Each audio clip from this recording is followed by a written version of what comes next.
ॐ सहनाववतु सहनौ भुनक्तु सह वीर्यं करवावहै तेजस्विनावधीतमस्तु मा विद्विषावहै। ॐ शान्ति शान्ति शान्तिः। ॐ पूर्णमदः पूर्णमिदं पूर्णात् पूर्णमुदच्यते पूर्णस्य पूर्णमादाय पूर्णमेवावशिष्यते। ॐ शान्ति शान्ति शान्तिः। श्रुतिस्मृतिपुराणानाम् आलयं करुणालयं नमामि भगवत्पादं शङ्करं लोकशङ्करं शङ्करं शङ्कराचार्यं केशवं बादरायणं सूत्रभाष्यकृतौ वन्दे भगवन्तौ पुनः पुनः। ईश्वरो गुरुरात्मेति मूर्तिभेदविभागिने व्योमवत्व्याप्तदेहाय दक्षिणामूर्तये नमः। ॐ आप्यायन्तु ममाङ्गानि वाक्प्राणश्चक्षुश्रोत्रमथो बलमिन्द्रियाणि च सर्वाणि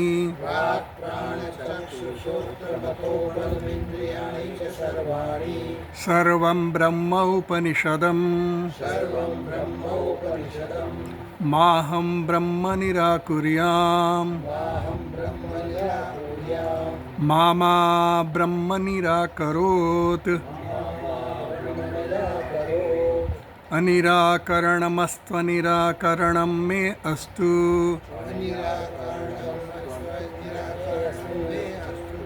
तदात्मनि निरतेय उपनिषत्सु धर्मास्ते मयि सन्तु।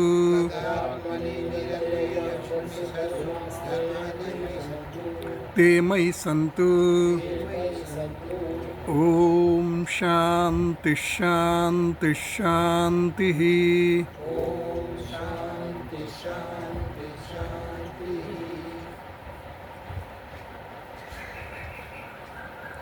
પેજ નંબર 96 કૈલાસ આશ્રમના પુસ્તકમાં ખંડ ચોથાનો પહેલો મંત્ર વાંચ્યા.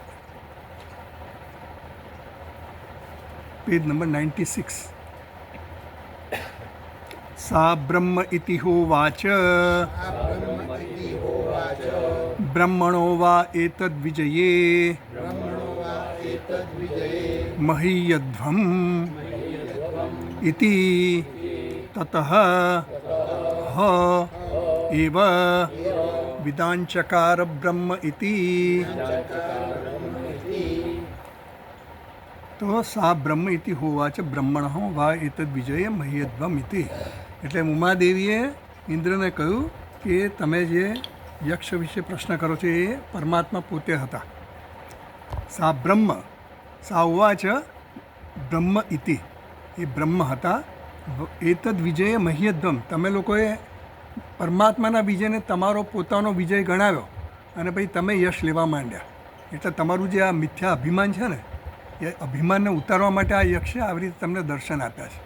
તતઃ એવ વિદ્યાંચકાર બ્રહ્મ, એટલે ત્યાર પછી ઇન્દ્રએ આ બ્રહ્મ વિદ્યાના ઉપદેશથી બ્રહ્મનું જ્ઞાન પ્રાપ્ત કર્યું.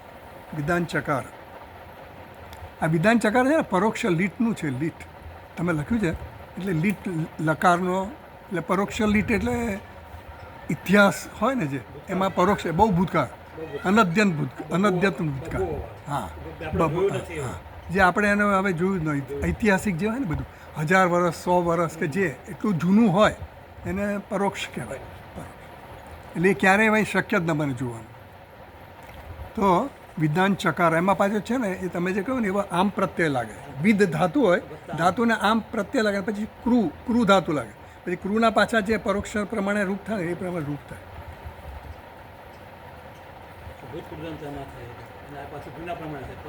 હા, હવે બીજો મંત્ર વાંચીએ. Page number 98.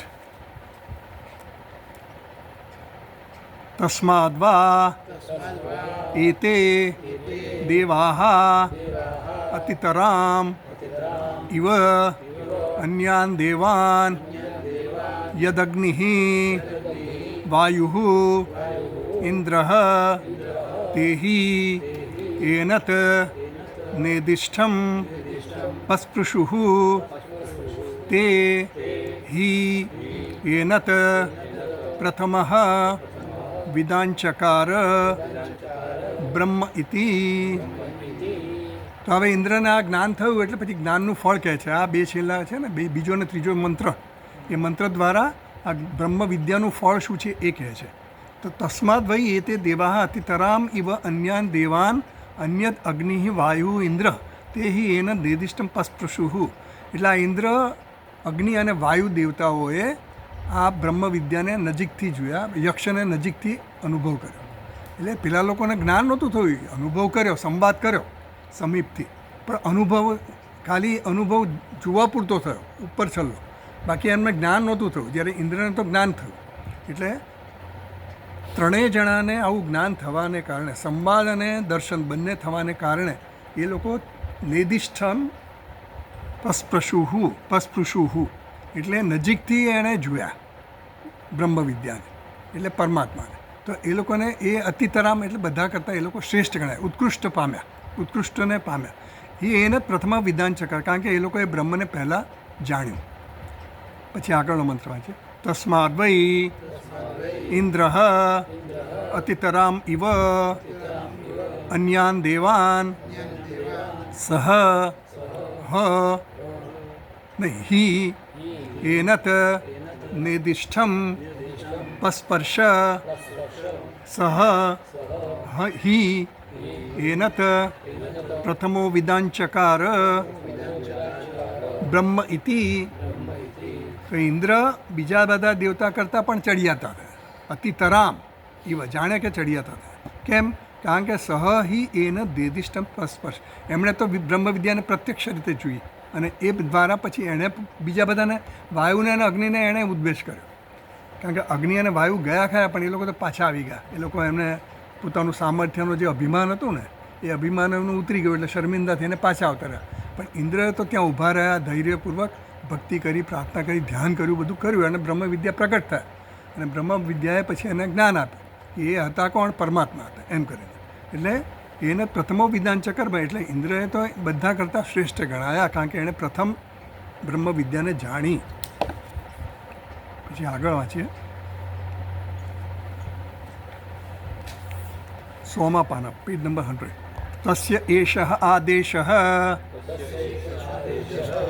યદેતત વિદ્યુત વ્યદ્યુત્તત આ ઇતિ ઇત ન્યમિમિષત આ ઇતિ અધિદૈવતમ. તો હવે આ ઉપનિષદનો ઇન્દ્રને જ્ઞાન થઈ ગયું, વાયુ અગ્નિ દેવતાઓને બધાને જ્ઞાન થઈ ગયું. તો એનું હવે એ તો બધા જ્ઞાન થઈ ગયું એટલે ઉપનિષદનો ભાગ પૂરો થયો. આમ તો ઇન્દ્રને જ્ઞાન થયું, અગ્નિ દેવતાને પૂરું થયું બધું, એટલે આખ્યાયિકાનો જે મૂળ વિષય હતો ને એ પૂરો થઈ ગયો. પણ હવે શું કહેવા માગે છે કે જે મંદ અધિકારી હોય કે મધ્યમ અધિકારી હોય, જેને સીધે સીધું જ્ઞાન નથી થતું, આમ તો પહેલાં 2 ખંડ દ્વારા જે કહેવામાં આવ્યું એ ઉત્તમ અધિકારીને એ જ્ઞાન માટેનું કહેવાય. એ સિવાયના જે અધિકારીઓ રહ્યા, જેને હજી જ્ઞાન થવા માટેની એવી તૈયારી પૂર્વ થઈ નથી, તો એના માટે હવે ઉપાસનાનો ઉપદેશ કરે છે. એષ આદેશ, એ બ્રહ્મનો આદેશ છે. આદેશ એટલે શું? ઉપદેશ છે. યદ એતદ વિદ્યુત, એટલે હવે કોઈ પણ ઉપાસના કરવી ને, એટલે કોઈ આપણે ઉપાસના માટેનું કોઈ આલંબન જોઈએ. સીધી ઉપાસના ન કરી શકે. કોઈ જપનું આલંબન જોઈએ, કોઈ નામનું આલંબન જોઈએ, અથવા તો કોઈ વિગ્રહનું આલંબન જોઈએ. એવા આલંબનની જરૂર હોય. એટલે અહીંયા હવે ઉપનિષદ આપણને આલંબન આપે છે. તો એતદ વિદ્યુત, આ બ્રહ્મ કેવું છે? પરમાત્માનું ધ્યાન. કારણ કે પેલા જેને જ્ઞાન નથી થયું પરમાત્માનું, બ્રહ્મનું, યક્ષનું, એણે કંઈક આલંબન જોઈએ ઉપાસના કરવા, એનું ધ્યાન કરવા માટે. કારણ કે આ લોકોને તો પ્રત્યક્ષ જ્ઞાન થઈ ગયું, સમજો. બીજા બધા દેવતાઓને પ્રત્યક્ષ જ્ઞાન નથી, તો એના માટે હવે ઉપાસનાનો આપણને ઉપદેશ કરે છે. તો એષ આદેશ, આ ઉપદેશ છે શેના વિશે? તો કે બ્રહ્મ વિશે. યદ વિદ્યુત, વિદ્યુતત, એટલે જે આ વિદ્યુત છે, વિદ્યુત વ્યદ્યુતત એવું કીધું. એટલે આપણે ભાષ્યમાં જોયું, જુઓ ભાષ્યમાં બીજી લાઈન, એટલે ઉપરથી ચોથી લાઈન ભાષ્યની, કિમ તદ યદેતત પ્રસિદ્ધમ લોકે વિદ્યુત વ્યદ્યુતત, એટલે જે આ વ્યદ્યુતત રીતે પ્રસિદ્ધ છે, વિદ્યુત તરીકે જે પ્રસિદ્ધ છે. વિદ્યુત એટલે શું? વીજળી. તો વિદ્યુત વ્યદ્યુતત, વિદ્યુત વ્યદ્યુતત. વ્યદ્યુત એટલે શું? કે ચમકારો થયો, ચમક્યું. આમ તો વ્યદ્યુત એટલે વી પ્લસ દ્યુત, એટલે ભૂતકાળ થયો ને એટલે અ લાગ્યો એટલે વ્ય થઈ ગયો, એટલે વ્યદ્યુતત. એનો અર્થ શું કર્યો? વિદ્યોતનમ કૃતવત, એવું કર્યું. તો એણે ચમકારો કર્યો. કોણે ચમકારો કર્યો? વીજળીએ ચમકારો કર્યો. હવે યક્ષનું આપણને ધ્યાન કરવું હોય પરમાત્માનું, તો એના માટે આપણને ઉપમા આપે છે. સરખામણી કંઈક હોય તો આપણે એનું, કારણ કે બ્રહ્મને કોઈ આમ પ્રત્યક્ષ રીતે જોયું નથી, જે વસ્તુને જોઈ નથી એના વિશે આપણને કંઈક સાદૃશ્ય બતાવે કે આ આના જેવું લાગે છે. તો એના માટે આપણને કહે છે કે આ વિદ્યુત વ્યદ્યુત દ્યોતનમ કૃતવત ઇતિ એનત ઉપપન્નમ. તો કે એ આપણે જોયું કે વિદ્યુતનો જે અર્થ કર્યો પંચમી અને ષષ્ઠી વિભક્તિ થાય વિદ્યુતની, તો એમાં પંચમી પણ લાગુ પડતી નથી અને ષષ્ઠી પણ લાગુ પડતી નથી આમ તો. પણ ભાષ્યકારે પછી આગળ કીધું વિદ્યુત વિદ્યોતનમ ઇતિ કલ્પ્યતે, એટલે વિદ્યુત વિદ્યોતનમ એટલે ચમકાર, વીજળીનો ચમકારો, બસ એ જ સમજવાનું. ક્રિયાપદ કંઈ વાપર્યું નથી. જ્યારે વિદ્યુતને બધું ક્રિયાપદ લાગે, અને પેલામાં સમજો ને કે કૃદંત લાગ્યું, કૃતવત, એટલે એવું કંઈ અહીંયા લાગતું નથી. એટલે ભાષ્યકાર કહે વિદ્યુત વીજળીનું ચમકવું, એટલે આ બ્રહ્મ કેવું છે? તો વીજળીના ચમકારા જેવું છે, એવું તમારે ધ્યાન કરવાનું. એટલે એટલે જ કેમ જેમ સૂર્યપ્રકાશ એ છે, એ એનો નેચરલ છે, એ એનો સ્વભાવ છે, એ સ્વાભાવિક છે. એના માટે એનો કોઈ પ્રયત્ન નથી, કોઈ ક્રિયા નથી. તો આપણે એવું ક્રિયાપદ વાપરવું પડે કે પ્રકાશે છે, સૂર્ય પ્રકાશી રહ્યો છે. એમ અહીંયા વીજળી પ્રકાશી રહી છે, એટલે વીજળીએ શું કર્યું? પ્રકાશ આપ્યો, એટલે વીજળીનો ચમકારો થયો અને પ્રકાશિત થયો. એટલે એમ કહે છે વિદ્યુત વિદ્યોતનમ ઇતિ કલ્પ્યતે, આ ઇતિ ઉપમાર્થે. આ જે વપરાયું એ આ શેના માટે? ઉપમા આપવા માટે. ઉપમા એટલે સરખામણી કરવા માટે છે. વિદ્યુત વિદ્યોતનમ ઇવ ઇતિ અર્થ. જાણે કે વીજળીનો ચમકારો હોય એવું આ બ્રહ્મ છે. એટલે બ્રહ્મની કલ્પના કરવી તો કેવી રીતે કરવી, ધ્યાન કરવું તો કેવી રીતે કરવું? તો કે જેમ વીજળીનો ચમકારો છે એવી રીતે બ્રહ્મનું ધ્યાન કરવાનું. બ્રહ્મ કેવું છે? તો વીજળી કેવી છે? અત્યંત પ્રકાશિત છે, ઝગઝગારો મારે એકદમ, આપણી આંખને અંજાઈ જાય એવી રીતે છે. અને પછી આવે અને જતી રહે તરત. વીજળી આમ ટકી નથી રહેતી, એટલે આવીને જતી પણ રહે, એટલે એવી ઝડપથી જાય તૃત. એટલે આગળ ઉપનિષદના પહેલાંમાં આપણે જોઈશું આનંદગીરી ટીકામાં. એટલે આ વિદ્યુતનો સરખામણી આપવાની પાછળ શું હોય? કંઈક એના ગુણો એવા સરખા હોય ને ત્યારે આપણે અપાય, કાં તો દેખાવ એવો હોય તો એવા અપાય. એટલે સરખામણી, ઉપમા આપવા માટેની સરખામણી કંઈક ગુણોની સરખામણી હોય, કંઈક એનું વર્ણન કંઈક એવી રીતનું હોય, ક્રિયાની સરખામણી હોય, સંબંધ કંઈક એવી રીતનો હોય, તો એવી રીતે બતાવાય કે જેમ તારો પેલો ભત્રીજો થાય ને એમ પેલાનો પેલો ભત્રીજો થાય, એવું આપણે ઓળખાણ આપીએ આપણે. કારણ કે નહીં તો એમને એમ સીધું સમજાય નહીં. એટલે આ અહીંયા સરખામણી આપે છે, વીજળીની સરખામણી. વિદ્યુત વિદ્યોતનમ ઇવ ઇત્યથ યથા સકૃત વિદ્ય, એ વગેરે વગેરે થઈ ગયું. પછી પાછળના પાને જોઈએ.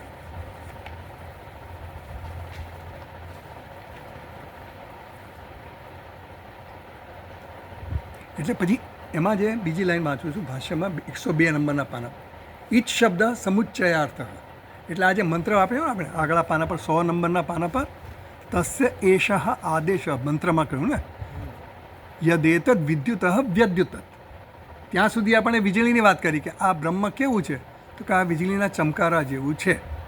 બીજી ઉપમા આપે છે, એ કઈ આપે છે? ઇતિ ઇત.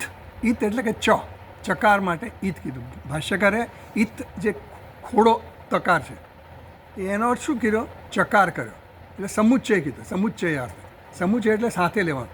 એટલે બે ઉપમા આપે છે આપણને ઉપનિષદ. એક ઉપમા આપી વીજળીની, બીજી ઉપમા આપણને આપે છે હવે એટલે એમ કહે છે ઇતિ ન્યમિમિષત. ન્યમિમિષત એટલે પલકારો, આંખનો પલકારો. એ ઉપમા આપી કે આ બ્રહ્મ કેવું છે? તો આંખના પલકારા જેવું છે.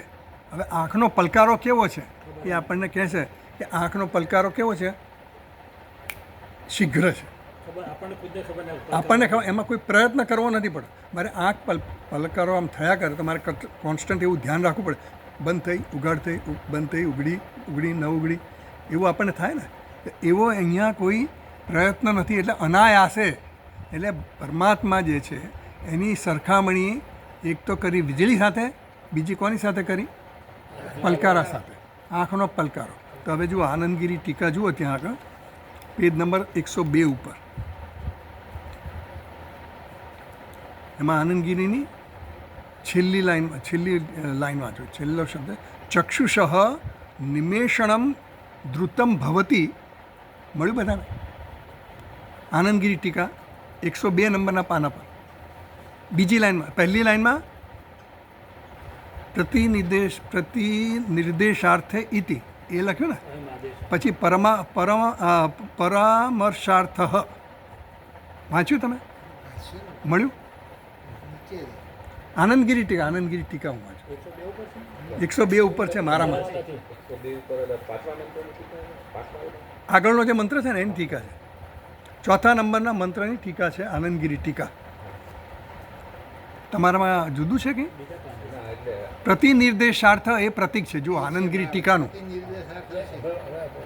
મળ્યું?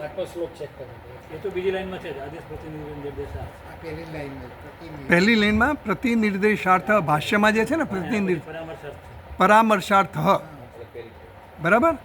એના પછી વાંચવાનું છું ચક્ષુષ નિમેષણમ ધૃતમ ભવતી ઇતિ પ્રસિદ્ધમ. પ્રસિદ્ધમ એટલે પ્રસિદ્ધ છે, બધાને જાણીતું છે. શું? ચક્ષુષ નિમેષણમ ધૃતમ. ચક્ષુનું જે પલકારો થવો એ કેવો છે? ઝડપી છે. ધૃતમ એટલે ઝડપી છે, શીઘ્ર છે. ઇતિ પ્રસિદ્ધમ તદ્વત બ્રહ્મણી ક્ષિપ્રકારિત્વમ. એ પ્રમાણે બ્રહ્મનું ક્ષિપ્રકારિત્વમ. ક્ષિપ્ર એટલે ઝડપ છે. બ્રહ્મ પણ ઝડપથી, અનાયાસે, ઝડપથી કરવું એટલે કોઈ પ્રયત્ન નથી.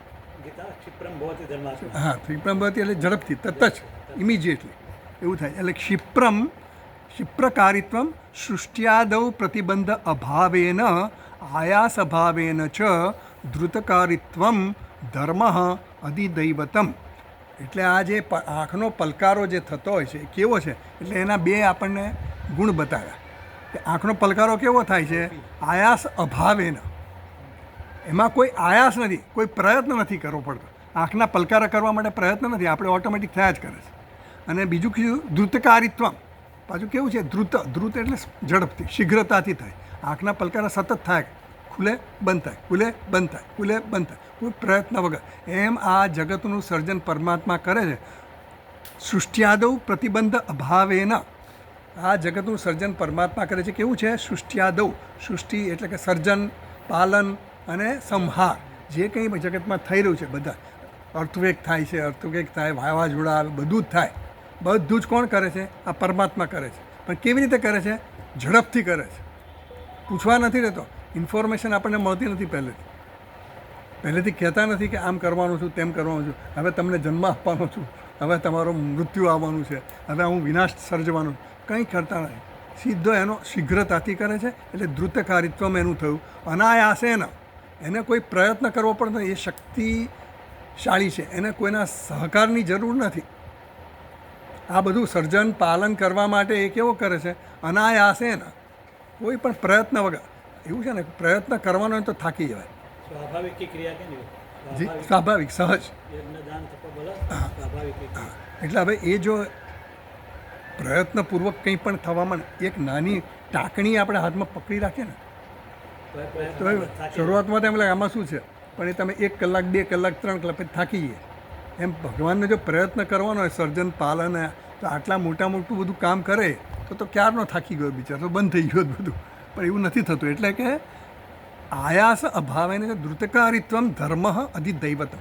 આ ભગવાનની જે અધિદૈવત જે રૂપ છે, આ એની ઉપમા જે આપે ને, એ અધિદૈવત રૂપમાં, અધિદૈવિક ઉપમા આપી આપણને. એક ઉપમા આપી વીજળીની, એ અધિદૈવ છે. અને બીજી ઉપમા આપી આ મનના પલકારા, આંખના પલકારા જેવી. અને આંખનો પલકારો એવો ઝડપથી થાય છે. એટલે ભગવાનનું સર્જન એકદમ ઝડપથી થાય છે. આ જગતમાં જે કંઈ પણ એક્ટિવિટી થાય છે, પ્રવૃત્તિ થાય, ઝડપથી થાય છે. એમાં કોઈ પ્રયત્ન નથી. એટલે એ બતાવવા માટે આ આપણને 2 ઉપમાઓ આપી, સરખામણી કરવા માટે. એટલે આ રીતે ધ્યાન કરવાનું કે જાણે કે બ્રહ્મ કેવું છે, તો કે વીજળી જેવું ચમકતું છે, ચમકારો છે એકદમ. અને બીજું કેવું છે? આંખના પલકારા જેવું ઝડપથી થાય છે.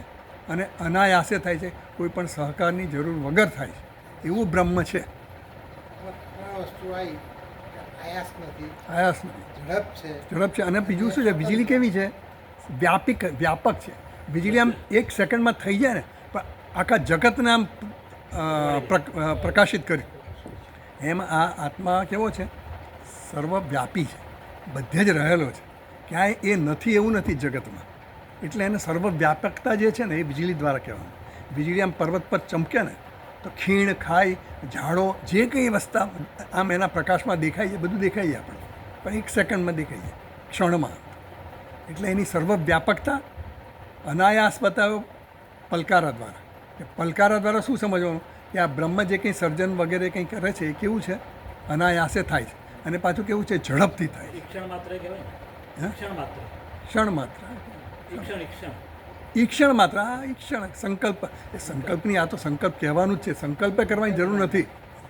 એને સંકલ્પે કરવાની જરૂર નથી. એ તો બસ શેષ શૈયામાં સૂતા છે, એને કંઈ કરવાની જરૂર જ નથી. નો પ્રયત્ન. એમ સંકલ્પ કરવો તો પ્રયત્ન તો આવે જ આપણને આવે. શું કામ આવે એવું કહીએ આપણે, પણ બીજું શું કહીએ નહીં. એની જાતે થયું એવું તો કહેવાય નહીં. એટલે સૌ કામે તો બહુશ્યામ પ્રજાએ એવું એણે કર્યું. હા, એટલે એ બધી, એટલે મૂળ વસ્તુ આ મંત્રો દ્વારા આપણને બે આલંબન આપવામાં આવ્યા, વીજળીનું અને આંખના પલકારાનું. અને એ દ્વારા શું કીધું કે આ પરમાત્મા સર્વવ્યાપી છે, એ જે કંઈ સર્જન વગેરે કરે છે એમાં કોઈ આયાસ નથી અને ઝડપથી થાય છે, દ્રુતકારી. એટલે આપણે આવ્યું ને, અને જે દેખમ મનસો જબીહ નૈન દેવા આપનું વન પૂર્વમ વર્ષત, ઈશાવાસ્ય ઉપનિષદમાં કીધું ને, નૈન દેવા એન દેવાહા ન, એને દેવતાઓ પહોંચી ન શક્યા. દેવતાઓ એટલે ઇન્દ્રિયો, ઇન્દ્રિયના અધિષ્ઠાન દેવતાઓ ત્યાં, કારણ કે પેલો ત્યાંથી પહેલેથી જ પહોંચેલો હતો.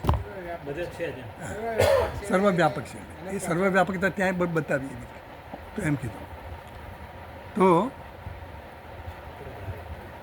હવે આગળ વાંચીએ આપણે 5મો મંત્ર. એટલે આ જે આપણને આલંબન આપ્યું વીજળીનું અને પલકારાનું, એ અધિદૈવત આલંબન થયું. એટલે અધિદૈવત રૂપે તમારે પરમાત્માનું ધ્યાન કરવું હોય તો આ બે આલંબન તમને કયા. એક આલંબન છે વીજળીનું અને બીજું આંખના પલકારો. આંખના પલકારો આમ આપણે આધ્યાત્મિક લાગે, આંખ તો આપણી છે ને ભાઈ, તો આધ્યાત્મિક થાય કે નહીં, પણ એ દેવતા, અધિષ્ઠાન દેવતાના રૂપે ગણવાનું. એટલે એના દેવતા જે છે ને એટલે અધિદૈવત. હવે આમાં જુઓ, તમારે ફૂટનોટ જોવી છે થોડી, તો જુઓ પહેલા નંબરની ફૂટનોટ છે એ તો મૂળ મંત્રની ફૂટનોટ છે. અથ જે છે ને એમાં પહેલી છે, અથ અધ્યાત્મમ ઇત્યાદિ અત્ર ચ દ્વયમ ઇતિ અર્થકમ ભિન્ન ક્રમમ ચ તથા ચ એતદ બ્રહ્મ પ્રતિ મનઃ ગચ્છતિ ઇતિ. હા, એ તો હજી મંત્ર આપણે વાંચવાનો છે. આ તો પછીનો મંત્ર છે, 5મો મંત્ર છે. પણ આમાં 2 નંબરની ફૂટનોટ જુઓ. ભાષ્યમાં 2 નંબરની ફૂટનોટ વિદ્યુત તેજ જે છે ને ત્યાં ફૂટનોટ છે. વિદ્યુત, ત્રીજી લાઈન છે મારામાં. વિદ્યુત તેજ ઇવ સકૃત વિદ્યોતિતવત બ્રહ્મ ઇતિ અન્વય. એટલે અન્વય આપે કે વિદ્યુત તેજ ઇવ, એટલે જેમ કે વીજળીનું તેજ છે એવી રીતે આ બ્રહ્મનું પણ તેજ છે. એટલે ચમકારો છે એનો. સકૃત વિદ્યોતિત.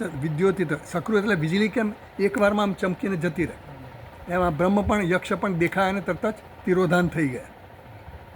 સકૃત એટલે એકવાર, અસકૃત એટલે વારંવાર. તો એવું એવી રીતે અન્વય કરવાનું એવું કહ્યું છે. અથ અપરઃ સંકલ્પશ્ચ અભીક્ષણ બ્રહ્મ વિષય ઇતિ ચ અનેન મનસા ઉપસ્મરેત. એમાં જ હું વાંચું છું. બીજા નંબરની એ તદ બ્રહ્મ ઉષ્મ, એ પછી બીજી પહેલામાં જ આવે છે. એટલે અહીંયા આપણે નથી એનું ગણવાનું. પહેલા નંબરની જ ફૂટનોટ છે વિદ્યુત. હા, ત્રીજા નંબરની ફૂટનોટ ક્યાં છે જુઓ. હા, છેલ્લે છે, છેલ્લી લાઈનમાં છે. ભાષ્યની ચોથા મંત્રની ભાષ્યની છેલ્લી લાઈન.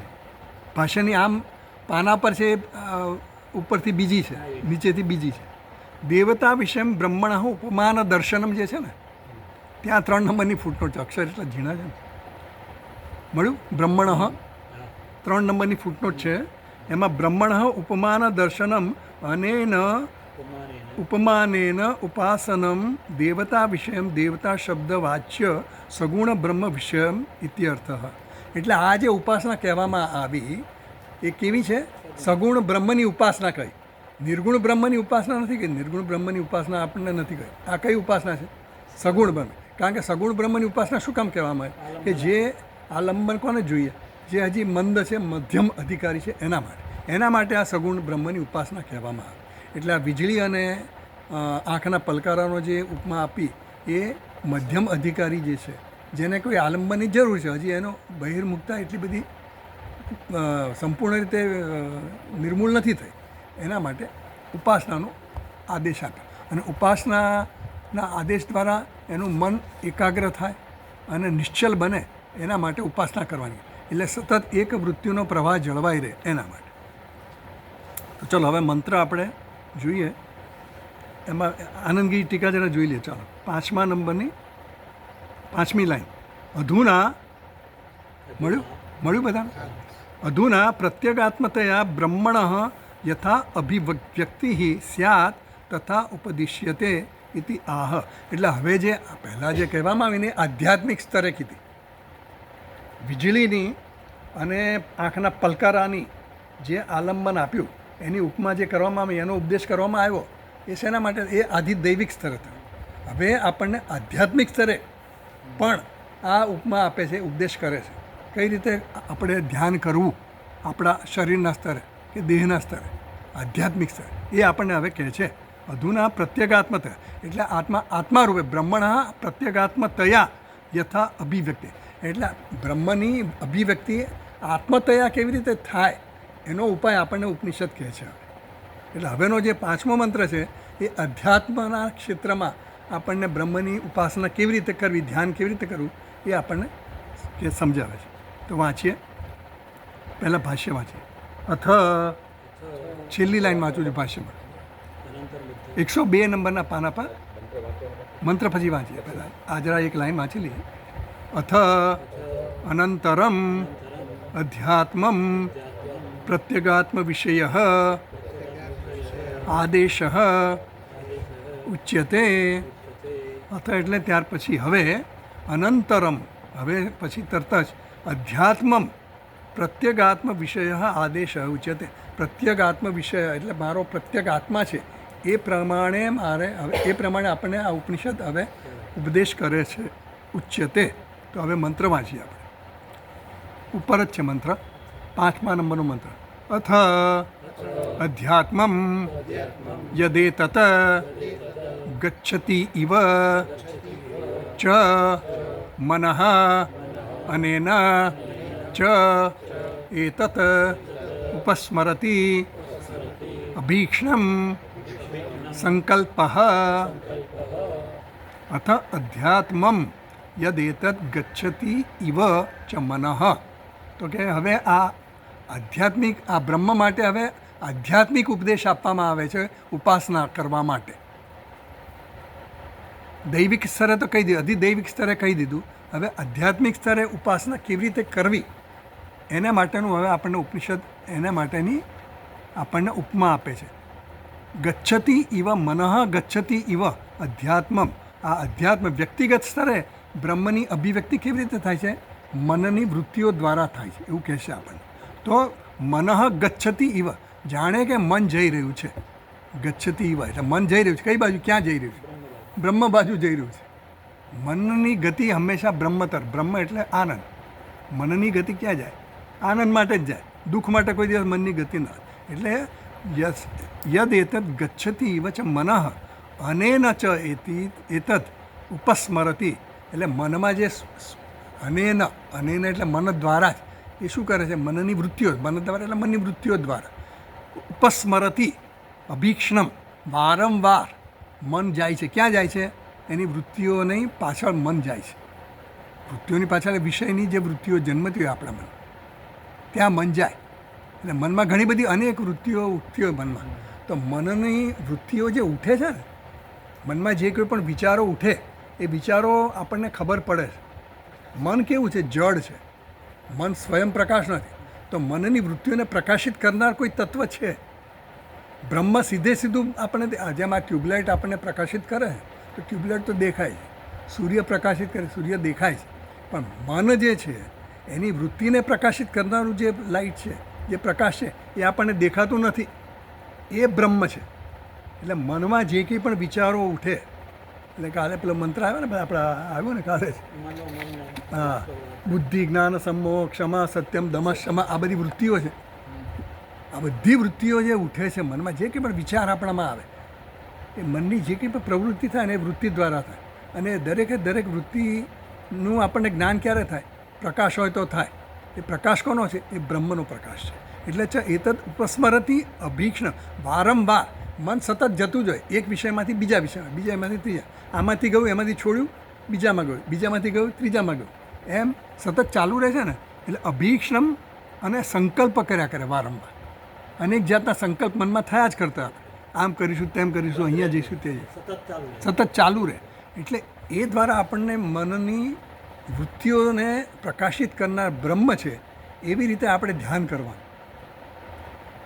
આપણે ધ્યાન કરવું હોય તો કેવી રીતે કરવાનું? કે આ મને વિચાર આવે છે, તો આ વિચાર આવે તો આ વિચારમાં ખોવાઈ નહીં જવાનું. આપણે વિચારમાં જ ખોવાઈ જઈએ અને વિચાર આપણે ઢસડીએ પણ જાય, પણ વિચારમાં ખોવાઈ નહીં જવાનું. ક્યાં જવાનું? એ વિચારની પાછળનો પ્રકાશક જે છે એ કેવો છે? મનસો મનઃ. એ મનનું પણ મન જે કીધું ને એ કોણ છે એની સમજ આપણને આપે છે. તો એ આલંબન મળે છે. આજે બ્રહ્મનું સીધે સીધું આપણને વિગ્રહ કે એવું કંઈથી આલંબન નથી મળતું. બ્રહ્મ સુધી એ લોકો દરેક વિચાર જે છે એ વિચાર જ્યારે પ્રગટ થાય છે, આપણને ખબર પડે છે ત્યારે એનું જ્ઞાન થાય છે. તો એ વૃત્તિનું જ્ઞાન થવાનું કારણ શું છે? એ પરમાત્મા ચૈતન્ય છે એટલા માટે. એ રીતે આપણને સમજાવે. તો હવે ભાષ્ય વાંચી ચાલો. એટલે એમાં જે પહેલા નંબરની ફૂટનોટ છે અથવાળી, એમાં એવું કહે છે કે અથ અધ્યાત્મમ ઇત્યાદિ અત્ર ચ દ્વયમ ઇતિ અર્થકમ ભિન્ન ક્રમમ ચ. એટલે અહીંયા બે ઉપમાઓ આપી ને, અહીંયા પણ બે ઉપમા આપી, પહેલાં આગળ પણ બે ઉપમા આપી. કઈ ઉપમા આપી હતી આગળ? અધિદૈવતના સ્તરે વીજળી અને આંખના પલકારાની. હવે અહીંયા પણ બે ઉપમા આપી. કઈ આપી? મન જે છે એ ગચ્છતી ઇવ અભીક્ષણમ, સંકલ્પ પણ કરે છે અને સ્મરણ પણ કરે. એટલે જે કંઈ પણ સ્મરણ થાય અને જે કંઈ પણ સંકલ્પ થાય એ મનના વિચારોમાં પ્રકાશિત થાય, અને એ પ્રકાશિત કરનારું કોણ છે? એ બ્રહ્મ છે. એવી રીતે એટલે અહીંયા પણ બે ઉપમા કેવી આપી? ભિન્ન ભિન્ન છે, જેમ આગલા મંત્રમાં આપી હતી. તથા ચ એતદ બ્રહ્મ પ્રતિ મનઃ ગચ્છતિ ઇવ ઇતિ મન ઇતિ એવમ અનેન મનસા સાધક એતદ બ્રહ્મ ઉપસ્મરેત ધ્યાયેત ઇતિ યત અધ્યાત્મમ સામાન્ય નપુંસક. એટલે આ આદેશ આપવામાં આવ્યો કે મનના વિચારો દ્વારા જે પ્રકાશિત થાય છે એ બ્રહ્મ છે. એટલે બ્રહ્મ આપણી સામે અભિવ્યક્ત થાય છે, પણ સીધે સીધું અભિવ્યક્ત થતું નથી. એ આ મનના વિચારો દ્વારા અભિવ્યક્ત થાય છે. જો એ બ્રહ્મ ન હોય તો મનના કોઈ પણ વિચારો આપણને ખબર પડે નહીં. મનના વિચારો આપણે જાણી શકીએ નહીં. બ્રહ્મનો અનુભવ થયો છે. બ્રહ્મ દેખાતું નથી, કારણ કે ઇન્દ્રિયનો વિષય નથી, મનનો વિષય નથી. એટલે બ્રહ્મનું આપણને જ્ઞાન થતું નથી. આપણે ક્યાં અટવાઈ જઈએ છીએ? વૃત્તિમાં જ અટવાઈ જઈએ છીએ. એટલે વૃત્તિ સારી ખોટી, બ્રહ્મ કંઈ સારું ખોટું છે જ નહીં. વૃત્તિ ગમતી છે ને અણગમતી છે. વૃત્તિ મને સારી લાગે, ખરાબ એ લાગે, દુઃખ આપનારી એ લાગે, સુખ આપનારી એ લાગે. બ્રહ્મને કંઈ છે જ નહીં, એને કંઈ અડકતું નથી. એટલે એ દ્વારા આપણે વિચાર શાનો કરવાનો છે? બ્રહ્મનો કરવાનો. ચાલો ભાષ્ય વાંચે. પેજ નંબર 102 ઉપર છેલ્લી લાઈનમાં છેલ્લું વાક્ય. યદે તત ગચ્છતિ ઇવ ચ મનઃ એતત બ્રહ્મ ધૌકતે કરવાનું, ધૌકતે ઇવ વિષયી કરોતિ ઇવ યથા અનેન મનસા એતત બ્રહ્મ ઉપસ્મરતિ સમીપતઃ સ્મરતિ સાધક અભીક્ષણમ ભૃશમ સંકલ્પશ્ચ મનસઃ બ્રહ્મ વિષય આટલે કરીએ. તો યદેતદ ગચ્છતિ ઇવ ચ મનઃ. જો આ મંત્રનો વાક્ય છે. અત અધ્યાત્મ મંત્રમાં જુઓ, અત અધ્યાત્મ ઉપર જ છે મંત્ર, 5મા નંબર. અત અધ્યાત્મમ યદેતદ ગચ્છતિ ઇવ ચ મનઃ. તો આ યદેતદ ગચ્છતિ ઇવ ચ મનઃ, આ મન જે છે એ જાણે કે બ્રહ્મ તરફ જતું હોય ને એવું લાગે આપણને. ગચ્છતિ ઇવ ચ મનઃ. પછી પાછળ 104 નંબર, એતદ બ્રહ્મ ઢૌકતે ઇવ. ઢૌકતે ઢૌક ધાતુ છે. ઢૌક એટલે પાસે જવું, સમીપમાં જવું, એને ઢૌક કહે. નિવાસ કરવો કરે એવું. હા, નિવાસ કર, સમીપમાં નિવાસ કરવો એવું એ થાય. પણ આપણે ઢૌક મૂળ અર્થ એનો એવો છે, સમીપમાં જવું, જવું, હા, ગતિના. એટલે ઢૌકતે ઇવ, જાણે કે જઈ રહ્યું છે. ક્યાં જઈ રહ્યું છે? બ્રહ્મની તરફ જઈ રહ્યું છે. એતદ કોણ? મન. તો એતદ બ્રહ્મ ઢૌકતે ઇવ, એ બ્રહ્મ પાસે, બ્રહ્મને જ જાણે કે વિષય કરે છે. વિષયી કરોતી ઇવ. આ મન આપણું જે છે એ જાણે કે બ્રહ્મને વિષય કરે છે. જાણે કે કેમ કીધું? કારણ કે સીધે સીધું ખબર નથી આપણને બ્રહ્મને વિષય કરે. આપણે તો વૃત્તિને વિષય કરીએ છીએ. આપણને વૃત્તિ જ્ઞાન થાય છે. પણ વૃત્તિ જ્ઞાન થાય છે એની પાછળનો ભાષક કોણ છે? એ દ્વારા બ્રહ્મની આપણને ખબર પડે. એનો અવભાષક કોણ છે? એ પેલો છે પરમાત્મા, એ બ્રહ્મ છે. યથા અનેન મનસા એતદ બ્રહ્મ ઉપસ્મરતી. એટલે આ મનુષ્ય કે પુરુષ જે છે એ મનસા એટલે કે મન દ્વારા જ બ્રહ્મનું સ્મરણ કરે છે, વારંવાર સ્મરણ કરે છે, એનું વારંવાર એના વિશે વિચાર કરે છે. સ્મરતી સાધક એટલે સાધક, સ્મરતી અભીક્ષ્ણમ વૃષમ સંકલ્પશ્ચ મનસ બ્રહ્મ વિષય. બ્રહ્મ વિષયનો વિચાર પણ એ કરે છે, સંકલ્પ પણ કરે છે. સંકલ્પ પણ કોણ કરે છે? મન જ કરે છે. મનમાં જ સંકલ્પ થાય. તો આ જે કામ કરે છે એ કોણ કરે છે? મન કરે છે. પણ એ દ્વારા મન જાય છે ક્યાં? બ્રહ્મ તરફ જાય. એટલે બ્રહ્મની અભિવ્યક્તિ સીધેથી પ્રતિબોધ વિદિતમ મતમ, જ્યાં કીધું ને, પ્રત્યેક બોધ, પ્રત્યેક જ્ઞાન, પ્રત્યેક બોધ એટલે ત્યાં વૃત્તિ કરી. તો જે કંઈ પણ મનની વૃત્તિ છે એ વૃત્તિનો પ્રકાશક જે છે એ બ્રહ્મ જો હોય તો જ આપણને વૃત્તિનું જ્ઞાન થાય, નહીં તો જ્ઞાન ન થાય. એટલે પ્રતિબોધ વિદિતમ મતમ.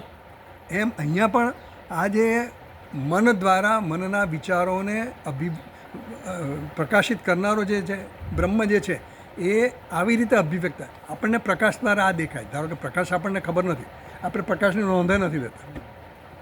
આ ચોપડી દેખાય છે, વાંચીએ, પ્રકાશ જોઈએ, પણ પ્રકાશની અભિવ્યક્તિ કેવી રીતે થાય? વસ્તુ વગર, પદાર્થ વગર ન થાય. સીધે સીધો પ્રકાશ આપણે જોઈ નથી શકતા. ઇલેક્ટ્રિસિટી દેખાતી નથી, પણ એની અભિવ્યક્તિ થાય છે. કેવી રીતે? બલ્બ દ્વારા, ટ્યુબ દ્વારા, પંખા દ્વારા, એસી દ્વારા એની અભિવ્યક્તિ થાય છે ને. એટલે એની સત્તા જુદી છે, સૂક્ષ્મ છે, પણ આપણને દેખાતું નથી. પણ લાઇટ છે કે નહીં જોવું શું કરે?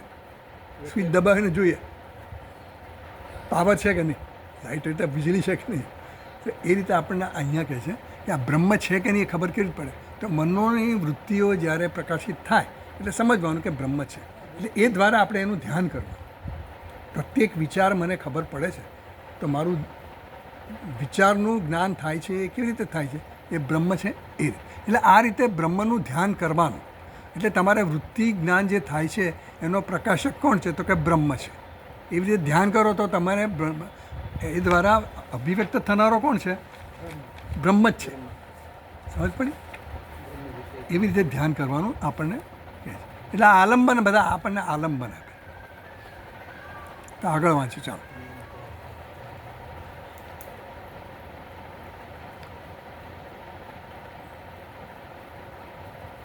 મન ઉપાધિકત્વાત હિ. આ બીજી લાઈન વાંચું છું, 104 નંબરના પાના પર. બીજી લાઈનને છેલ્લા બે શબ્દ છે. મન ઉપાધિકત્વાદ હિ મનસઃ સંકલ્પ સ્મૃત્યાદિ પ્રત્યયૈઃ અભિવ્યજ્યતે બ્રહ્મ વિષયી ક્રિયમાણમ ઇવ ચ અતઃ સહ એષઃ બ્રહ્મણઃ અધ્યાત્મમ આદેશ વિદ્યુન્નિમિ આદેશ. ચાલો આટલું વાંચે. આદેશ.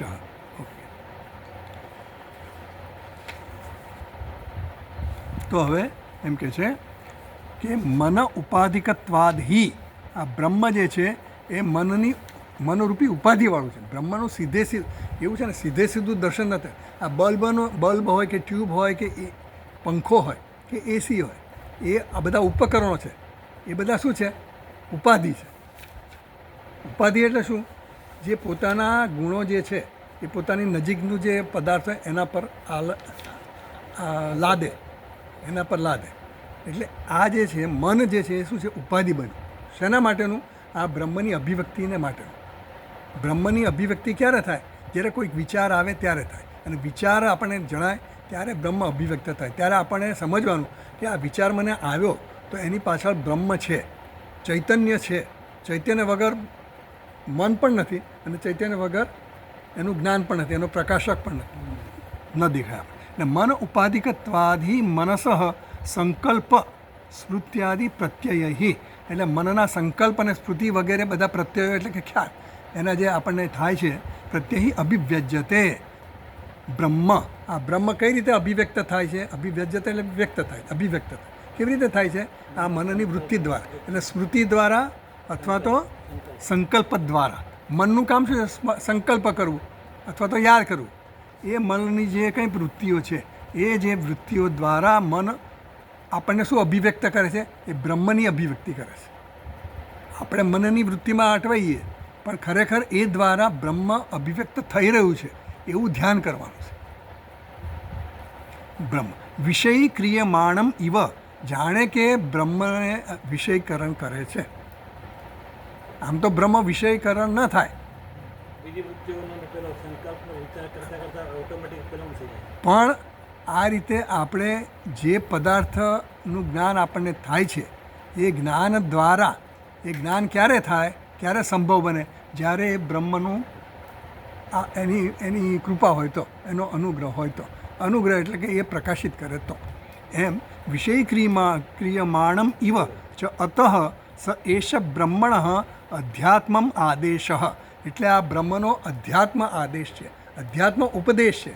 એ સૂચન કરે છે. શું સૂચન કરે છે? કે તમારે બ્રહ્મનું ધ્યાન કરવું હોય તો મનના જે કંઈ પણ વિચારો અને વૃત્તિઓ છે, મનમાં જે કંઈ પણ સ્મૃતિઓ છે, મનમાં જે કંઈ પણ સંકલ્પો છે, એ દ્વારા તમે બ્રહ્મનું ધ્યાન કરો. કારણ કે એ દ્વારા તમને બ્રહ્મ અભિવ્યક્ત થાય છે. બ્રહ્મ સીધું અભિવ્યક્ત થતો નથી. જો ફૂટનોટ નંબર જુઓ, 2 નંબરની ફૂટનોટ, મન ઇત્યાદિ ત્યાં નીચે જ છે.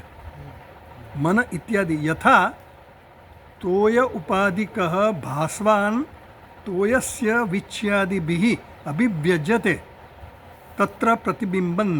એટલે આ જે સૂર્ય છે, ભાસ્વાન એટલે સૂર્ય જે છે ને એ પ્રકાશિત થાય.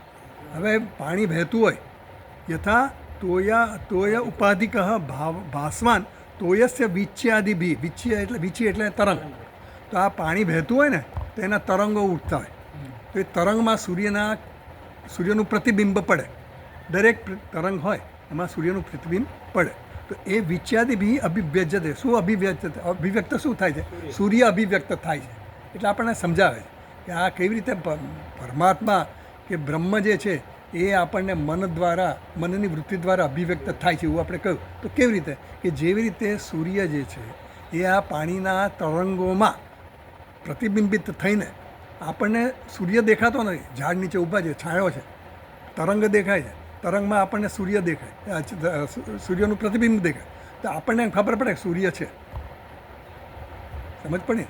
તો એવી રીતે જે રીતે આપણને સૂર્યનું દર્શન કેવી રીતે થાય? ઇનડાયરેક્ટલી થાય. આ તરંગ દ્વારા આપણને થાય. અને તરંગ દ્વારા સૂર્ય અભિવ્યક્ત થાય છે. એવી રીતે આ મનમાં જે વિચારો જન્મે છે એ પ્રત્યેક વિચારોની પાછળ બ્રહ્મ રહેલું છે એવું આપણને દર્શન થાય.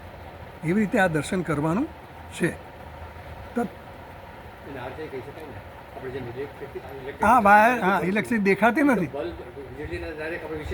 હા એ આપણે એનું સિદ્ધ થાય કે વીજળી છે. આપણે પાવર જતો હોય પછી ઘણા કલાક પછી આવ્યો કે નહીં આવ્યો જોઈએ તો આપણે સ્વિચ ચાલુ કરીને જોઈએ, નથી આવ્યો. આપણે શું કે લાઇટ થઈ, લાઇટ નથી થઈ, વીજળી લાઇટ ગઈ એવું કે લાઇટ ગઈ. પણ લાઇટ ગઈ એટલે લાઇટ ગઈ એનો અર્થ એવો જ થયો કે વીજળી ગઈ. એટલે આવી રીતે અહીંયા સૂર્યનો દાખલો આપ્યો આપણને. તો આગળ વાંચીએ ચાલો. મન ઉપાધિકત્વાદિ મનસ સંકલ્પ સ્મૃત્યાદિ પ્રત્યય અભિવ્યજ્યતે બ્રહ્મ. એટલે બ્રહ્મ આવી રીતે મનના આ સ્મૃતિ અને સંકલ્પ દ્વારા અભિવ્યક્ત થાય છે. બ્રહ્મ વિષય ક્રિયમાણમ ઇવ. જાણે કે બ્રહ્મને વિષયીકરણ કરે છે. ખરેખર બ્રહ્મનું વિષયીકરણ ન થાય, પણ એનું વિષયીકરણ આવી રીતે ઇનડાયરેક્ટલી થાય છે.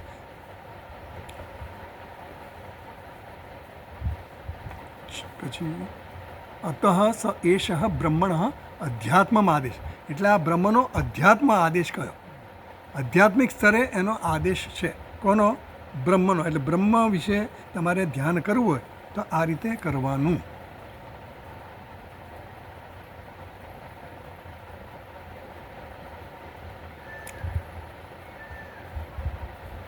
એટલે બ્રહ્મનું ધ્યાન કરવા માટે આપણને એક ઉપમા આપી દીધી. એટલે મનની જે સ્મૃતિ હોય, મનમાં જે સંકલ્પ હોય, એ સંકલ્પ આપણને થાય છે. એટલે એ ક્યારે થાય? કારણ કે સંકલ્પ ને મન ને બધું જ કેવું છે? જડ છે. તો એ જડ છે, એને પ્રકાશિત કરનાર કોઈ તત્વ છે, એ બ્રહ્મ છે. એવી રીતે આપણે ધ્યાન કરવું. સીધું મન બ્રહ્મનું ધ્યાન આપણને ન કરાવી શકે, પણ મનના વિચારો દ્વારા, એના કાર્ય દ્વારા આપણને ખબર પડે. એમાં વીજળી છે કે નહીં એના કાર્ય દ્વારા આપણને ખબર પડે કે ટ્યુબલાઇટ થઈ, પ્રકાશ આવ્યો, એ એનું કાર્ય થયું. વીજળીનું કાર્ય થયું. ઠંડક થઈ, વીજળીનું કાર્ય થયું. ગરમી થઈ, વીજળીનું કાર્ય થયું. એટલે કારણની ખબર આપણને કાર્ય દ્વારા પડે છે ને, એમ અહીંયા આપણને કીધું કે આ બ્રહ્મનું તમારે ધ્યાન કરવું તો એની અભિવ્યક્તિ કાર્ય દ્વારા થાય. કારણ કે કારણ જે છે ને એ અવ્યક્ત છે. અસંભૂતિ સંભૂતિ આવી ગઈ ને આપણને આગળ ઈશાવાસ્ય ઉપનિષદ. એવી રીતે અહીંયા પણ એવી રીતે કહે છે કે મેં આ રીતે કાર્ય કારણનો સંબંધ સમજીએ તો બ્રહ્મ તો એની સત્તા જુદી છે, એ રીતનું કારણ છે. પારમાર્થિક સત્તાવાળું કારણ છે. આપણા જગતના કાર્ય કારણ તો હજી ભવિષ્યમાં તે એનું અવ્યક્તનું વ્યક્ત થઈ શકે, પણ આ બ્રહ્મ એવી રીતે વ્યક્ત થઈ શકતું નથી. એટલે આપણા ઇન્દ્રિયોનો વિષય બનીને વ્યક્ત થતું નથી, પણ ઇન્દ્રિયો દ્વારા એનું આપણે ધ્યાન કરી શકીએ આવી રીતે. હવે આગળ વાંચીએ ચાલો. વિદ્યુત નિમેષણવત અધિદૈવતમ ધૃતમ પ્રકાશન ધર્મી અધ્યાત્મમ ચ મનઃ પ્રત્યય સમકાલાભિવ્યક્તિ ધર્મી સમકાલ અભિવ્યક્તિ ધર્મી ઇતિ એષ આદેશ. તો આપણને એમ કહે છે વિદ્યુત નિમેષણવત. વિદ્યુત એટલે કે વીજળી, અને નિમેષણ એટલે કે પલકારો, આંખનો પલકારો. એટલે વિદ્યુત નિમેષણવત અધિદૈવતમ ધૃતમ પ્રકાશન ધર્મી અધ્યાત્મમ.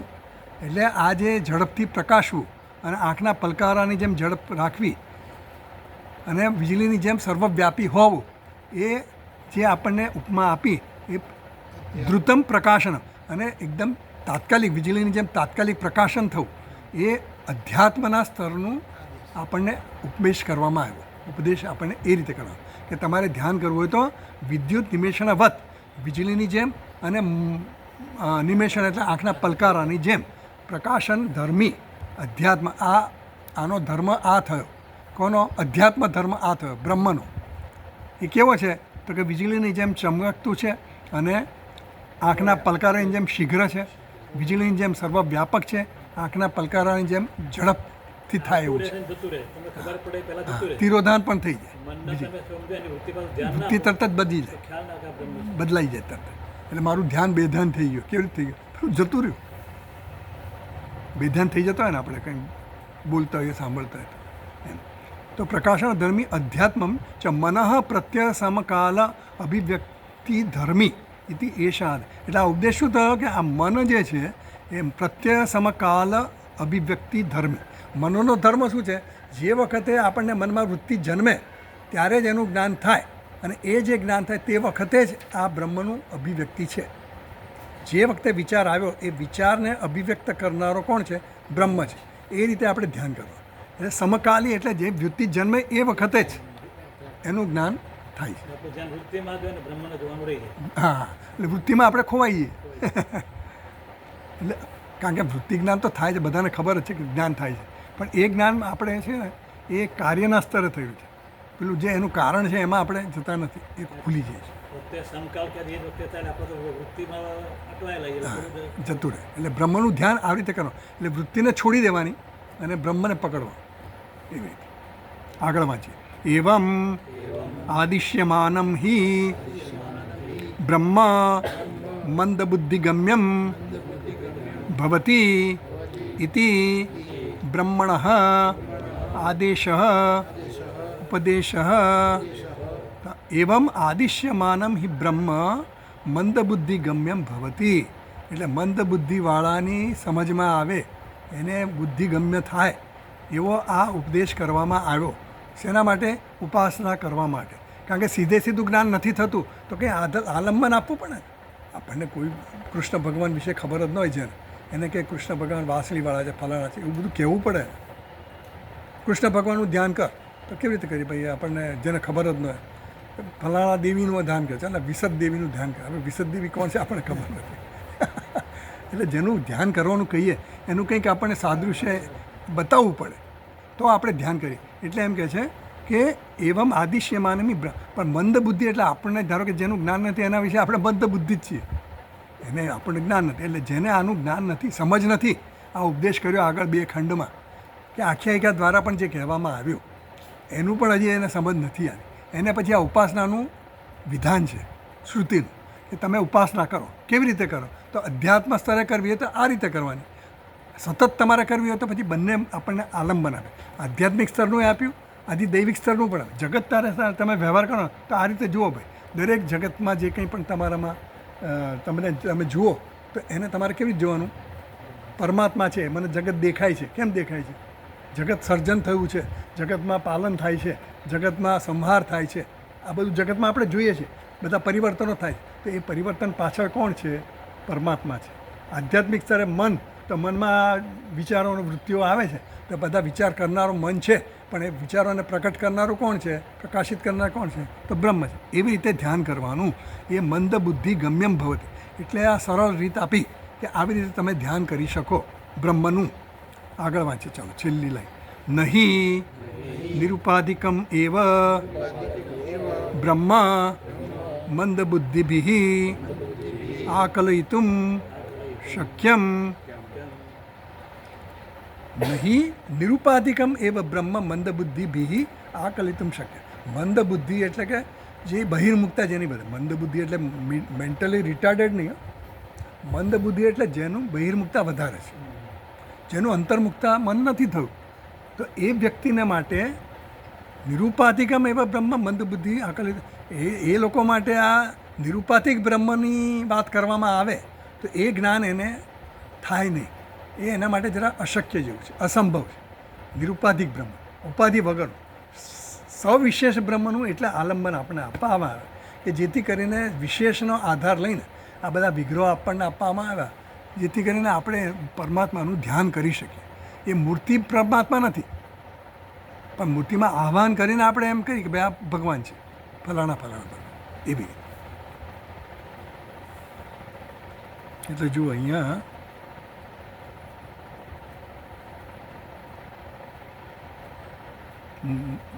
ફૂટનોટ જોઈએ.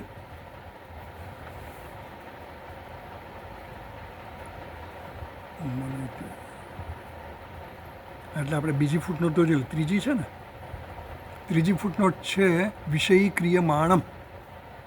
ત્રીજી લાઈનમાં છે, ભાષ્યની ત્રીજી લાઈનમાં. સંકલ્પ સ્મૃત્યાદિ પ્રત્યય અભિવ્યજતે બ્રહ્મ વિષય ક્રિયમાણમ ઇવ, એવું છે ને. એટલે સાચ અભિવ્યક્તિ ધ્યાનમ અપી અનુસરતી. એટલે બ્રહ્મની ભિન્ન ભિન્ન વૃત્તિઓ જે હોય ને, વિષય ક્રિયમાણમ ઇવ ચ ઇતિ વસ્તુતઃ સાક્ષિત્વેન એવ અભિવ્યજ્યમાનમપી યથા યથા ઉપાસતે ઇતિ. એટલે જેવો જેવી વૃત્તિ હોય એ પ્રમાણે તમને મનમાં જેવી જેવી વૃત્તિઓ તે બ્રહ્મ એને પ્રકાશિત કરે છે. તો ભિન્ન ભિન્ન વૃત્તિઓથી આ બ્રહ્મની જ અભિવ્યક્તિ થાય છે. વિચારો બદલાયા કરે, વૃત્તિઓ બદલાયા કરે, પણ બ્રહ્મ કંઈ બદલાતું નથી. એ દ્વારા તમારે શું ધ્યાન કરવાનું છે? વૃત્તિઓનું ધ્યાન નથી કરવાનું, બ્રહ્મનું ધ્યાન કરવાનું છે. એટલે બ્રહ્મનું ધ્યાન કરવા માટે આ આપણને એ દ્વારા આપણને વૃત્તિ વિષય બને છે. બ્રહ્મ વિષય કઈ રીતે બને? વૃત્તિ દ્વારા વિષય બને છે, ધ્યાનનો વિષય. આપણે જેનું ધ્યાન કરવું હોય એનું વિષયીકરણ કરવું પડે. તો એનું વિષયીકરણ કેવી રીતે થાય? આ વૃત્તિ દ્વારા એનું વિષયીકરણ થાય છે. અને એ કેવો છે? વસ્તુતઃ સાક્ષી છે. સાક્ષીત્વેન અભિવ્યજ્ય માનમ. આમ તો સાક્ષી છે. સાક્ષી હોય એ કોઈ ક્રિયામાં ભાગ ન લે, પણ એ સાક્ષી હાજર હોય.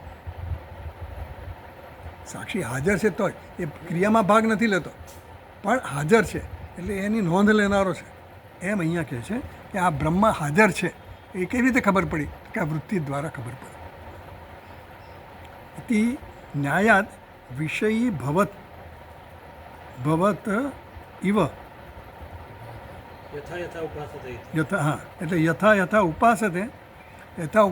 યથા ઉપાસ એટલે એવો કે નિયમ આપ્યો, ન્યાય આપ્યો. ન્યાય એટલે આવો ન્યાય છે. શું? જેનું તમે ધ્યાન કરો ને એવા તમે થઈ જાઓ. એ હમણાં જ આવેલું ને આપણે મૌદ્ગલ્ય કેવું કે મુદ્ગલ ઉપનિષદમાં તમ યથા યથા ઉપાસે તે તદ ભવતી. જે જ પ્રકારે જે, એટલે જેવું મન એવો માનવી, એવું આપણે કહીએ. જેવું મન એવો માનવી. મન એટલે માનવી એટલે શું? મનમાં જે વૃત્તિ ઉઠે ને, જે મનમાં વિચારો ચાલતા ને એ પ્રમાણે જ આપણું વ્યક્તિત્વ એ રીતે જ ડેવલપ થતું હોય.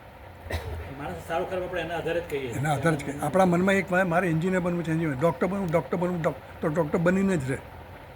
બદલાઈએ તો ન રહે, પણ એ મનમાં જે વૃત્તિ ચાલુ રહે મારે આ કરવું જ છે. એટલે એ મનમાં મોટિવેશન ક્યાંથી આવે છે? આવી વૃત્તિઓમાંથી જ આવે છે. પ્રેરણા ફોર્સ કયો છે? મોટિવેશનલ ફોર્સ આ જ છે, વૃત્તિ. અને વૃત્તિ જેટલી તીવ્ર હોય એની ઇન્ટેન્સિટી એ પ્રમાણે એવું થાય. એટલે માનવી જે બને એ એની વૃત્તિ પ્રમાણે જ બને. એટલે મન એવો માનવી. એટલે અહીંયા 5મા નંબરની ફૂટનોટ છે, 4થા નંબરની. એ આપણે વાંચ્યું નથી ને, ના વાંચી લીધું. એવમ આદિશ્યમાનમ હિ બ્રહ્મ. છેલ્લેથી ભાષ્યમાં છેલ્લેથી આગલી લાઈન એવમ આદિશ્યમાનમ છે ને, ત્યાં 4 નંબરની ફૂટનોટ છે. એવમ આદિશ્યમાનમ ઇતિ ઉપાસ્યતયા ઉપદિશ્યમાનમ ઇત્યર્થઃ. યથોક્તમ ઉપાસ્યમાનમ ઉપાસનીયા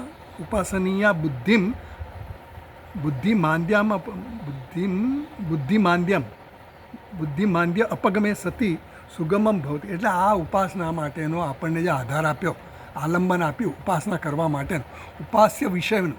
એટલે ઉપાસ્ય કોણ છે આપણા માટે? ઉપાસ્ય વિષય કોણ છે? બ્રહ્મ છે. એના માટેના આ બધા આલંબન આપવા માટે.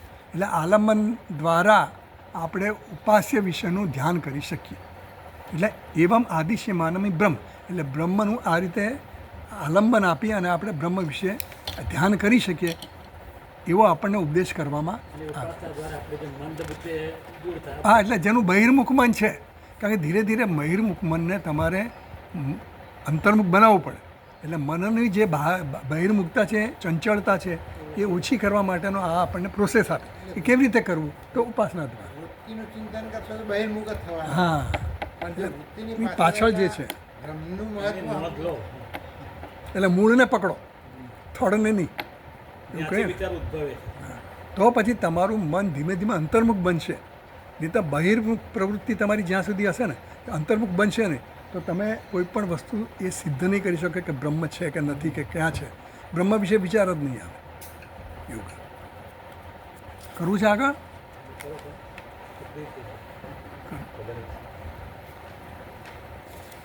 કરી નાખીશું. હા, તો હવે આગળનો મંત્ર.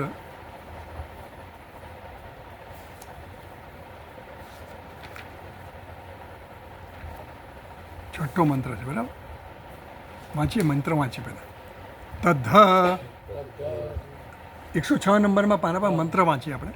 તદ્ધ તદ્વનમ નામ તદ્વનમ ઇતિ ઉપાસિતવ્યમ સહ યહ એતદેવમ વેદ અભિ હૈનમ સર્વાણી ભૂતાની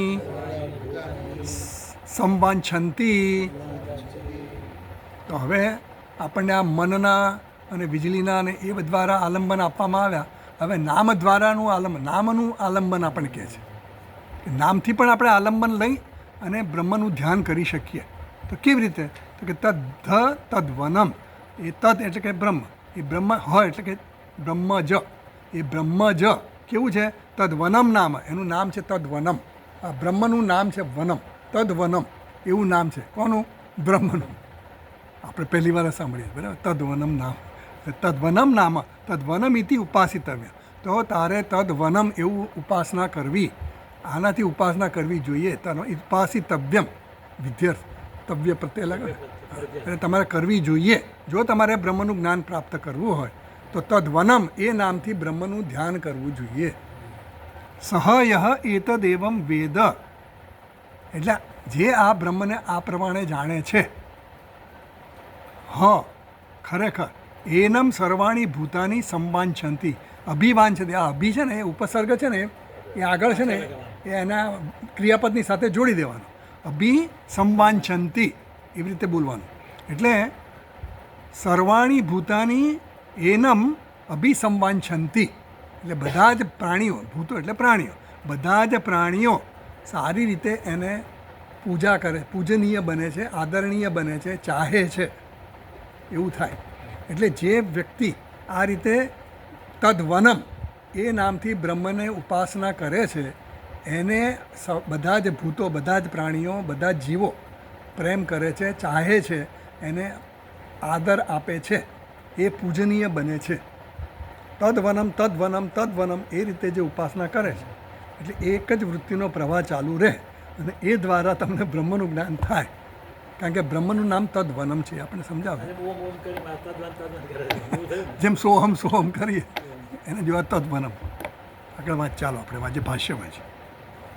એની પાસે કોઈ લોજિક નથી આપણે કેમ તદ્વન એ આપણે એટલે વન ધાતુ છે આઈ થિંક. અર્થ કે એવું કંઈ નથી આપતું. વન છે ને સમભજનીય એવું તો કે એટલે વન ધાતુ છે અને એનો આદર કરવો એવું છે, પૂજનીય. એટલે ઉપાસના એટલે પૂજનીય છે. વન ધાતુનો પૂજનીય અર્થ થાય છે. એટલે તદ્વનમ એટલે એ પૂજનીય છે એવી રીતે એનું ધ્યાન કરવાનું, એ આદરણીય છે એવું અર્થ હોય બરાબર, સમભજનીય. એમ અર્થ છે. વનનો અર્થ છે સંભજનીય, ભજનીય. તો હવે આપણે પાછા વાંચીએ. કિંચ તદ્બ્રહ્મ હ કિલ તદ્વનમ નામ તસ્ય વનમ તદ્વનમ તસ્ય પ્રાણિજાતસ્ય પ્રત્યગાત્મભૂતત્વાत्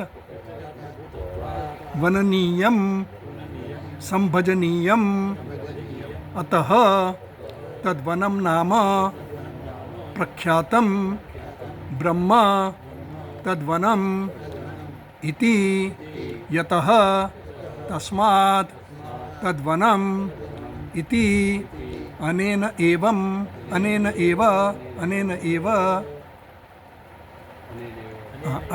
એવ ગુણાભિધાનેન ઉપાસિતવ્યમ ચિંતનીયમ ઇતિ. આટલું વાક્ય છે. કિંચ તદ્બ્રહ્મ કિલ, કિંચ અને વળી, કિંચ એટલે કે હજી ફરી હજી આવું અને વળી. કિંચ તદ્બ્રહ્મ કિલ, એટલે કિલ, ખરેખર તદ્બ્રહ્મ એ બ્રહ્મ જે છે એ કેવું છે? તદ્વનમ નામ, એનું ખરેખર તો તદ્વન નામવાળું છે. આ બ્રહ્મ કેવું છે? તદ્વનમ નામ તસ્ય વનમ, તસ્ય વનમ આ સમાસ છે. તદ્વનમ એટલે તસ્ય વનમ, એનું વન એટલે શું? એનો આદર. એ આ નામવાળું છે. તદ્વનમ તસ્ય પ્રાણી જાતસ્ય પ્રત્યેગાત્મ ભૂતત્વાत्, એ દરેક પ્રાણીનો આત્મા છે. આ બ્રહ્મ કેવું છે? પ્રાણી જાતસ્ય પ્રત્યેગાત્મ ભૂતત્વાत्. ભૂતત્વાદ એટલે કારણ આપ્યું, એનો હેતુ આપ્યો. કેમ? તદ્વનમ એટલે પ્રિય કેમ છે? પૂજનીય કેમ છે? કારણ કે બધાનો જ એ આત્મા છે. આત્મનસ્તુ કામાય સર્વમ પ્રિયમ ભવતી. આજે મારો આત્મા મને પ્રિય છે, પ્રત્યેકને પોતાનો આત્મા પ્રિય છે. આત્મરૂપ હોવાના કારણે. હા, એટલે આત્મનસ્તુ કામાય સર્વમ પ્રિયમ ભવતી એવું કીધું. તો આ આત્મા છે, દરેક જીવનો આત્મા છે. કોણ? આ બ્રહ્મ. અને એટલા માટે પૂજનીય છે, પ્રિય છે, એવું કહેવામાં. વનનીયમ ભૂતત્વાદ વનનીયમ સંભજનીયમ. સંભજનીયમ એટલે એને પ્રેમ કરવા જેવો છે, બહુ એનું સેવા કરવા જેવી, ભજન કરવા જેવું છે, આદર આપવા જેવો છે. એટલે ઉપાસ્ય છે. સંભજનીયમ એટલે ઉપાસના કરવા યોગ્ય છે. અતઃ તદ્વનમ નામ પ્રખ્યાતમ બ્રહ્મ, એટલે આ વન નામ જે તદ્વનમ નામ જે છે એ બ્રહ્મનું પ્રખ્યાત નામ છે, પ્રસિદ્ધ નામ છે. તદ્વનમ ઇતિ યતઃ, કારણ કે તસ્માત, આ કારણ કે એનું નામ આવી રીતે પ્રખ્યાત છે કારણ કે બધાનો આત્મા છે, બધા જીવાત્માનો, અને એટલા માટે એ પૂજનીય છે અને એટલા માટે એ પ્રખ્યાત છે. દરેકને પોતાનો આત્મા પ્રિય છે, એ આનંદ છે, આનંદ સ્વરૂપ છે. દરેકને આનંદ જોઈએ છે, દરેકને ફાંફા શેના માટે? આનંદ માટે. અને એટલા માટે આત્મા પ્રિય છે, કારણ કે આત્માનું સ્વરૂપ કેવું છે? આનંદ છે. એટલે કહે છે કે તદ્વનમ ઇતિ યતઃ તસ્માત, તેથી તદ્વનમ ઇતિ અનેન એવ ગુણાભિધાનેન ઉપાસિતવ્યમ. એટલે આ જે પૂજનીય ગુણવાળો છે એના નામથી જ એની ઉપાસના કરવી જોઈએ. ચિંતનીયમ, એનું ચિંતન કરતા રહેવું જોઈએ. તદ્વનમ કહેવા દ્વારા એની ઉપાસના કરવાની. કેવી રીતે કરવાની? તો કે ભાઈ એ કેવો છે? તો કે એ પૂજનીય છે, આનંદ સ્વરૂપ છે, સંભજનીય છે, આદરણીય છે. એવી રીતે આપણે યાદ કરવાનું, બ્રહ્મનું ધ્યાન એવી રીતે કરવાનું. એટલે ભગવાને નામ આપ્યા ને, ઓમકારનું નામ આપ્યું. ઓમકાર છે, ઓમ ઇત્યેત અક્ષરમ ઉદ્ગીતમ ઉવાચ. એ તો છે કે છાંદોગ્યમાં, પણ ઓમ ઇત્યેકાક્ષરમ બ્રહ્મ વ્યાહરણ માં મનુસ્મરણ. માંડુક્ય. ના ભગવદ્ ગીતામાં આવ્યું ને, 8મા અધ્યાય. વ્યાહરણમાં વ્યાહરણમાં ઓમકારનું નામ લઈને આ પ્રયાણ કરે છે. પ્રયાણ સમયે આ વ્યક્તિ જે છે, યોગી જે છે, આ ઓમકારનું ઉચ્ચારણ કરતો કરતો, કારણ કે આખા જીવન દરમિયાન એણે ઓમકારનું ઉપાસના કરી, ત્યારે એ પછી એવી રીતે ઓમકારનું ઉચ્ચારણ કરતાં કરતાં પ્રયાણ કરે. અને બીજે ક્યાં કીધું? ઓમ ઇતિ એકાક્ષરમ બ્રહ્મ વ્યાહરણમાં, એ તો કીધું. ઓમ તત્સદ ઇતિ નિર્દેશ 17મા અધ્યાયમાં કીધું. ઓમ તત્સદ ઇતિ 17મા અધ્યાયમાં. ઓમ તત્સદ, ઓમ તત્ અને સત, આ 3 નામ દ્વારા ભગવાનનું ધ્યાન કરી શકો. એટલે કોઈ પણ કાર્ય આપણે કરીએ ને, તો કાર્યમાં કંઈ પણ ન્યૂનતા રહી ગઈ હોય, અધૂરપ રહી ગઈ હોય, કંઈક આપણી ભૂલ થઈ ગઈ હોય, કંઈક ચ્યુતિ થઈ ગઈ હોય, તો એ નિવારવા માટે, ક્ષમા માટે આપણે ઓમ બોલી નાખીએ એટલે એ નિવારણ થઈ ગયું.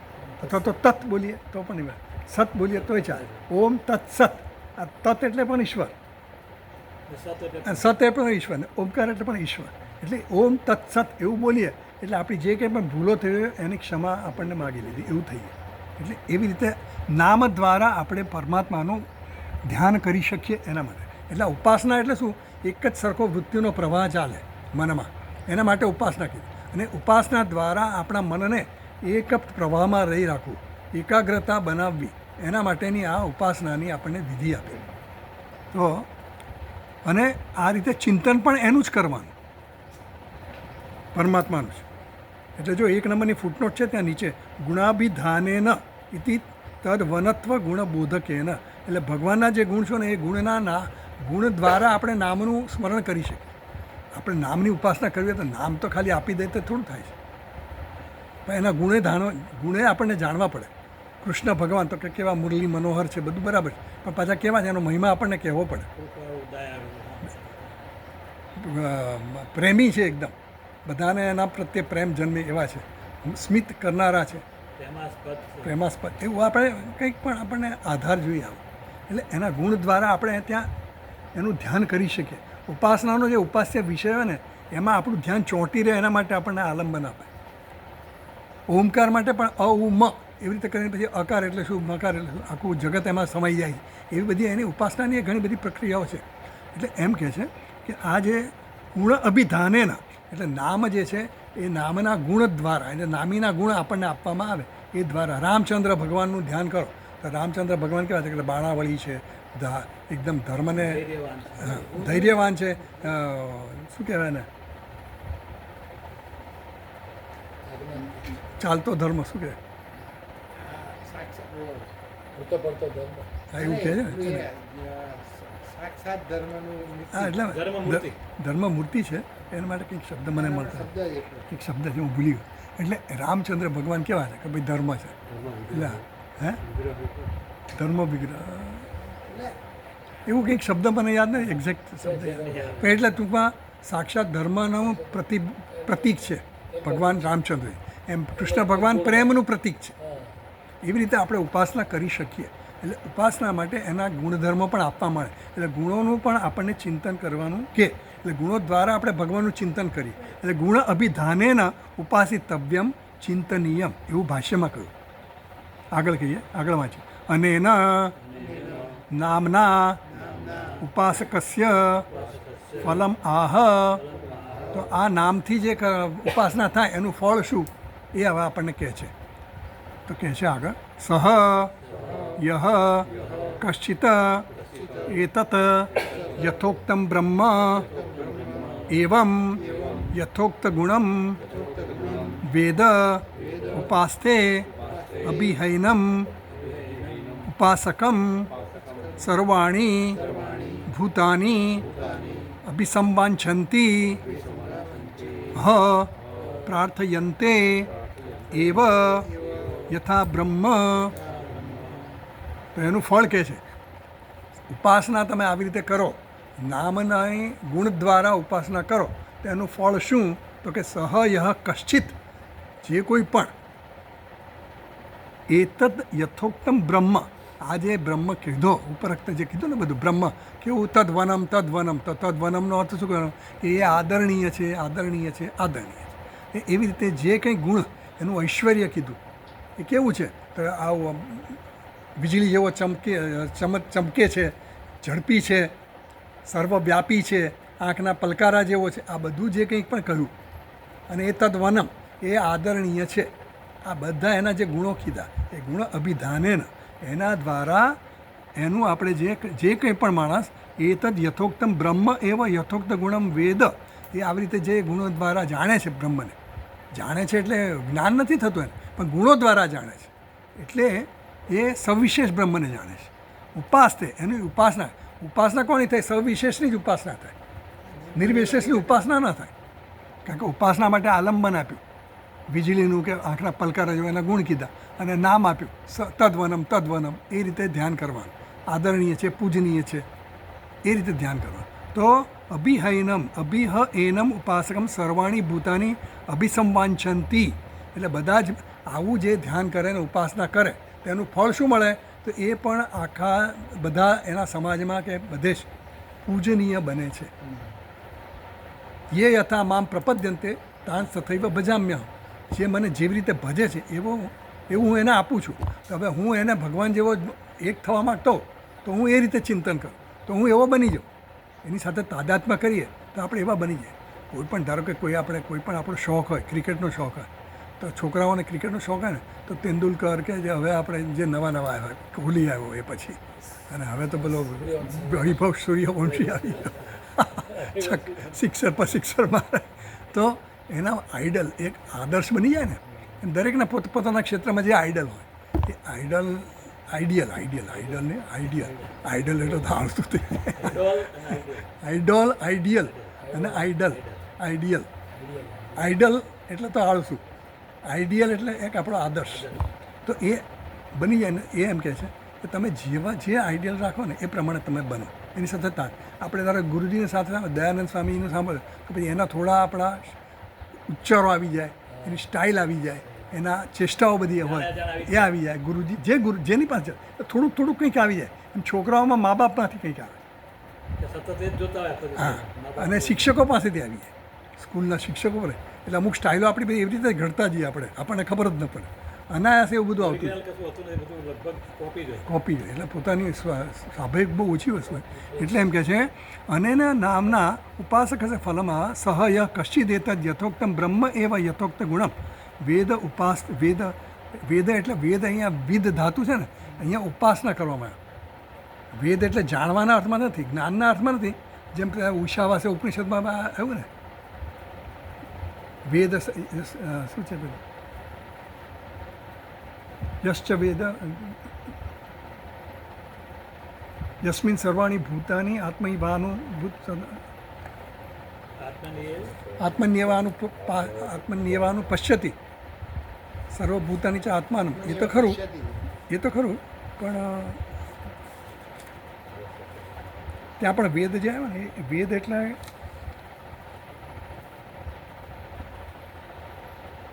સાતમો મંત્ર